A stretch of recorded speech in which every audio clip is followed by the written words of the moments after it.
girl K Love coming to you live with K Tapped In at Slim's Festival. We got B Boy in the building. You heard what I said, B Boy. Introduce yourself to the people.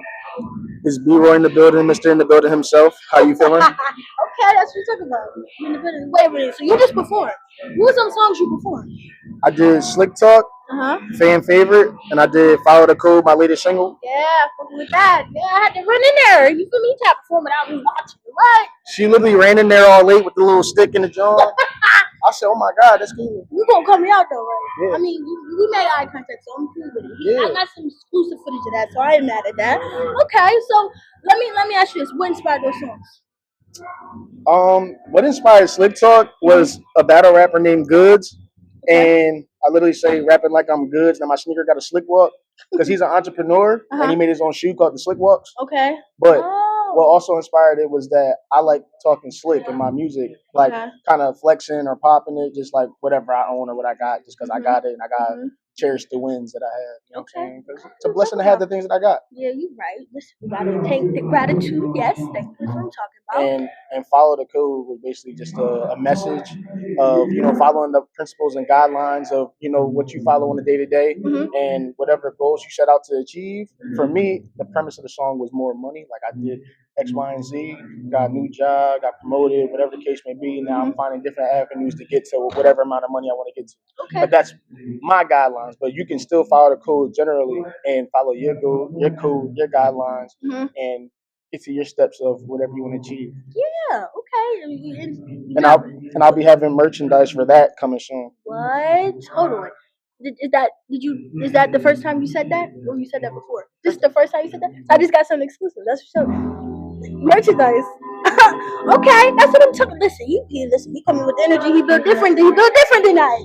We getting exclusives all night. All right, so We're just trying to build.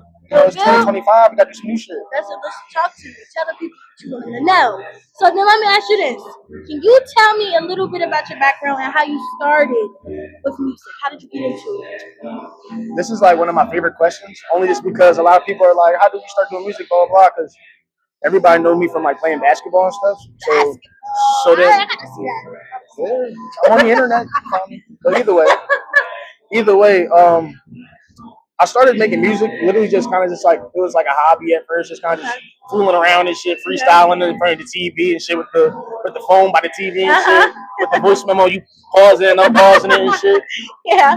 And then literally my friend, he bought his own equipment, MBG. You'll probably see me like post like a collab tape. We have the vibe tape 1 and 2 out. Okay. So you'll be like, oh, MBG, you don't know who he is, what he looks like or nothing. He's a ghost. I know who he is, but you don't know. So, but he has a song called Off the Grid. That's why you won't follow. You don't know who he is. He has no social media at all. Okay. Right. So with that being said, he put me on to making music. He said, you should rap, bro. And I was like, wait, what?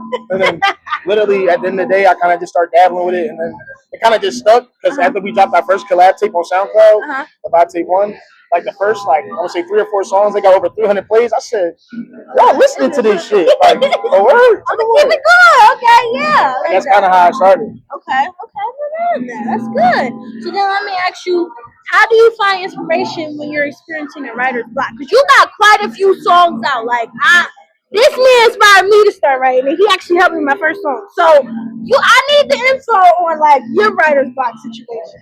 When it comes to writer's block, I have a moment of where I like having a concept. So when I have a concept, so let's just say I want to talk about alcohol, for example, or the abuse of it, or drinking it negatively or whatever. I have something to base off of, and I can use that concept or that topic, and then take it from there and just drag it through the mud. Like, but if I just hear a beat and I have no concept whatsoever, I try to come up with one. If I cannot, then I'm kind of just making up random punchlines, and I'm just trying to put it all together.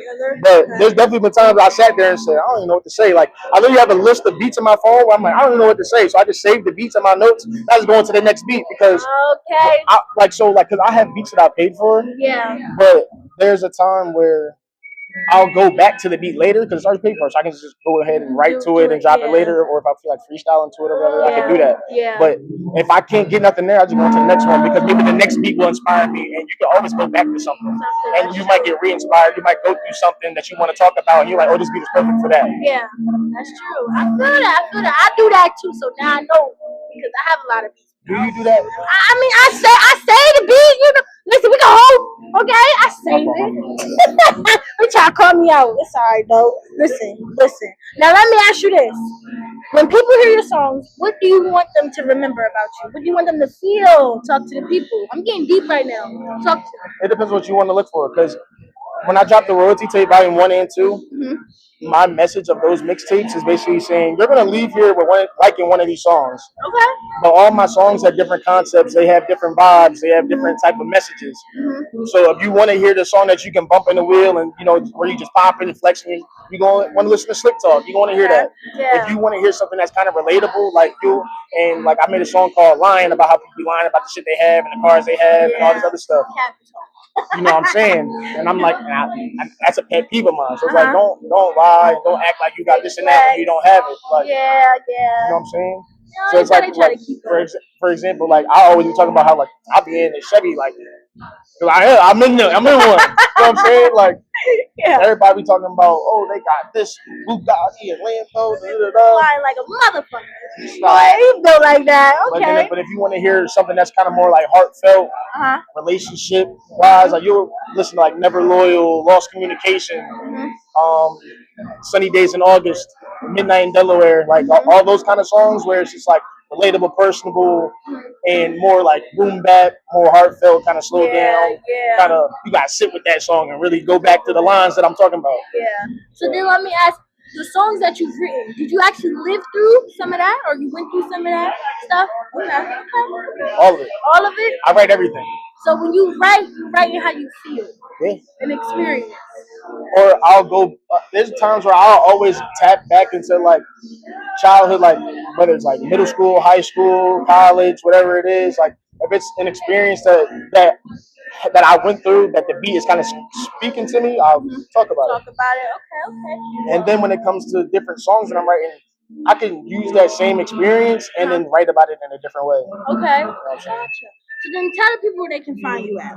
Where you? B-Roy on all platforms. Okay. You can find me on the gram at B__Roy. And on TikTok, it's at Trillinois. You still on TikTok? Yeah. You get kicked off of TikTok. Not me. You gotta build a separate Instagram. Listen. TikTok me at Trillinois. TikTok the China. You gonna Trump brought it back. TikTok me. 70 days. TikTok me. He said he don't care. Going viral in 70 days. International. That's what he claiming. Okay, I mean, I'm not mad at that. Listen, so we have B-Roy in the building. That's what I'm talking about. Y'all tapped in live with K Tapped In. That's what I'm talking about. Thank you for doing my interview.